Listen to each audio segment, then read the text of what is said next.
At one point, she pictures Susan Sontag on the pavement of Palo Alto, suddenly jumping up and dodging around in the street as if she were dodging bullets. And when I remember she's come back from Sarajevo, she'd been to Sarajevo many times, and I returned to the history of her relationship to the war in Bosnia. But she acts out in public the experience of being shot at. And Terry Castle finds this completely extraordinary. But there's also a supplement to this, of course, isn't there? For anyone who's ever been shot at, you don't forget it. And the acting out in public, years later, of the experience of being shot at, is something which tells us something about Susan Sontag, her courage to begin with, but also the way in which that lived with her. In terms of Terry Castle's account of Susan Sontag, I'll just end with a few words.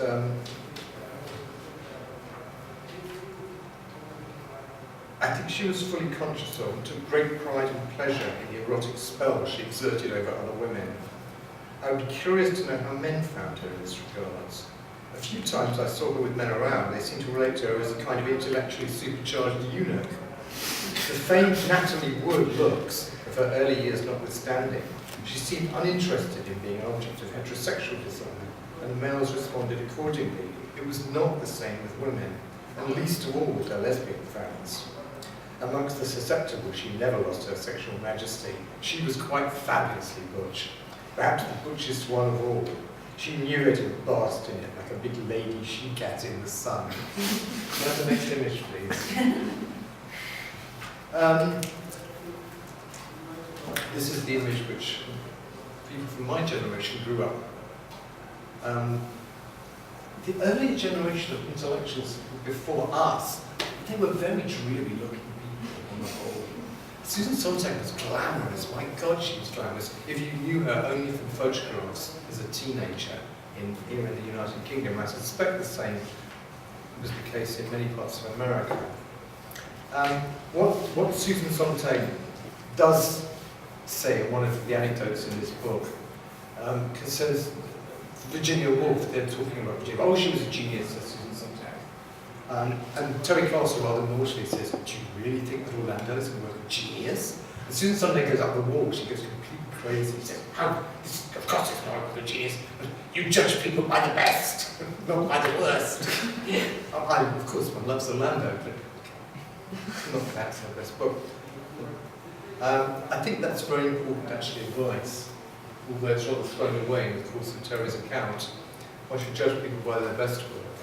And that's what I want to try and do today to come on to. I'm going to skip forward immediately now to her 1988 book on AIDS, which begins not as a direct commentary, as one might expect, of the dead or the dying, or at least some statistics, but instead with the words, rereading illness as metaphor now, I thought, and then the book begins. It's a wonderful beginning. It's also an extremely and entirely, of course, self-reflexive commencement. As an engagement with a book about a disaster unfolding in New York in 1988, it's also a very strange word, beginning of a book. And it begins already to set the stage for why AIDS as Metaphors is not actually, I think, a great book, and certainly not a very successful book, but it's an extraordinarily revealing book. It was mainly a reply to her own earlier and very successful book on illness as metaphor, which I'll come to.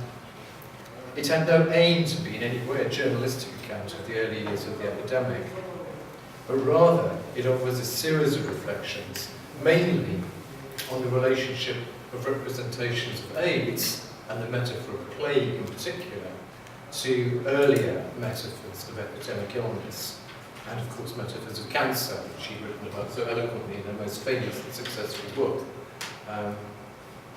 and with which she had been living by then, with herself, with cancer that is, for 30 years by the time she wrote the book on AIDS. Illness's metaphor itself had been written as an angry response to her own treatment, the treatment of her body by surgeons, by doctors, by carers, by healthcare professionals and others. And it amounted, if you've read it, in a sort of book that stands up very well to the test of time, to a furious attack on what she took to be misplaced military metaphors. It was very, very much of its time as well.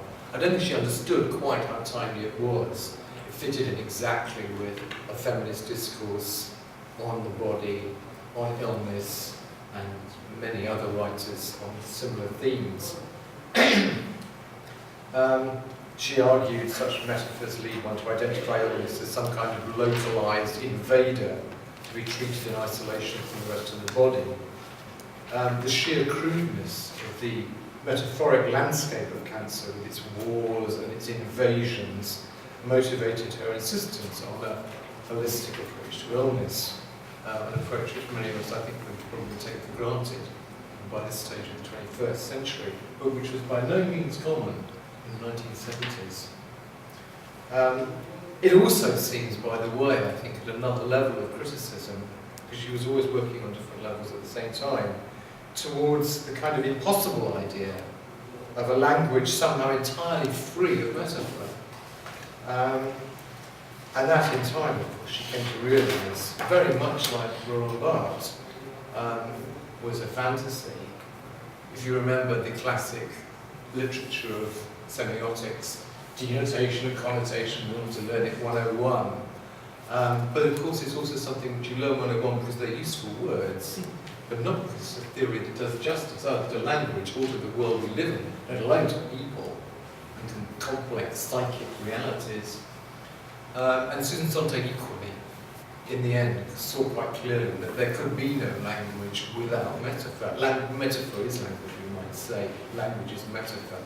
Such really basic changes of mind are very interesting to trace in her career.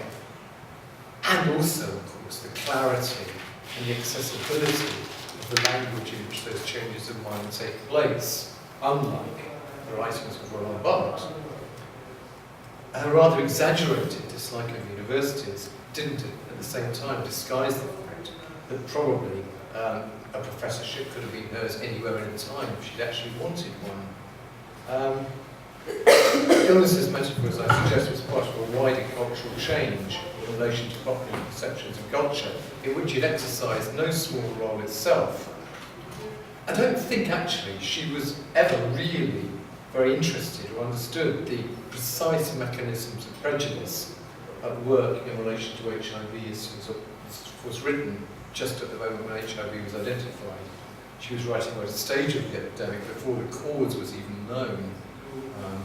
People were talking about HTLV3 at that particular point, the French identified agent. Supposedly, perhaps, nobody really knew the cause of all the cluster of illnesses. And when she talks about victim blaming, or the victim blaming of people with AIDS in America, that wasn't in relation either to racism or to the kind of toxic homophobia that one saw at the time, but rather as supposedly the inevitable product of a more abstract, generalized logic, which envisages particular dreaded diseases, she writes, as an alien other, as enemies in modern war. Such military metaphors, she argued, contribute to the stigmatizing of certain illnesses, and by extension to those who are ill. Rightly and obviously objecting to notions of a characterological disposition towards cancer, she took a very similar structure of argument in relation to HIV. She could see, of course, how the question of sexual and drug-related transmission led to blame, especially since the pleasures involved were so widely taken as perverse. But she seemed to have had almost a zeal at the time to deny that AIDS was in any way like a war, which in fact it was. A war in the sense that resources were being denied systematically by all government and local agencies for both prevention and care.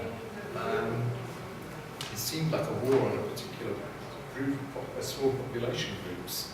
And she closed her eyes to its only two real political dimensions. She could quote the distinguished British anthropologist Mary Douglas on plagues and pollution, but she seemed far more interested in that abstract level of analysis than anything to do with the specific epidemiology of the epidemic, who it was affecting, how patterns of transmission may or may not have been changing, how the epidemic profile was different in different parts of the world. These are not issues that come in any detail into this brief book. Perhaps the most interesting insight, I think, looking back, occurs when she talks about a rhetoric of claiming that AIDS will directly or indirectly at some time affect everyone. And she neatly spotted the line very early on behind the American Foundation for AIDS Research campaign, asserting that AIDS was an equal opportunity destroyer. This was an unusual moment of local politico-discursive acuity in a book that otherwise, I think, suffers from excessive generalizations.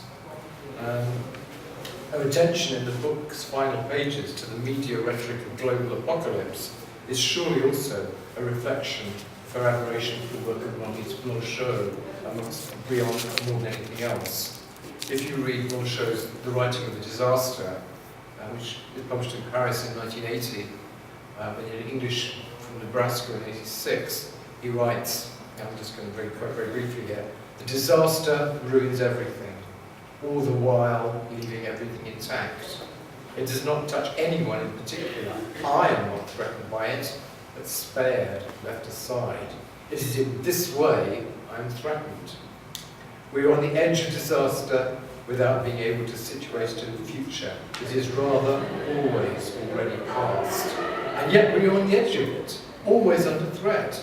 The disaster is separate, that which is more separate. The disaster is its imminence." Kind of a fabulous book. And you can see why it knocked her sideways. But it kind of knocked her sideways a bit too much, it seems to me, because HIV wasn't just an imminence in the sense of an abstraction over there. It was only too concrete. She only had to go down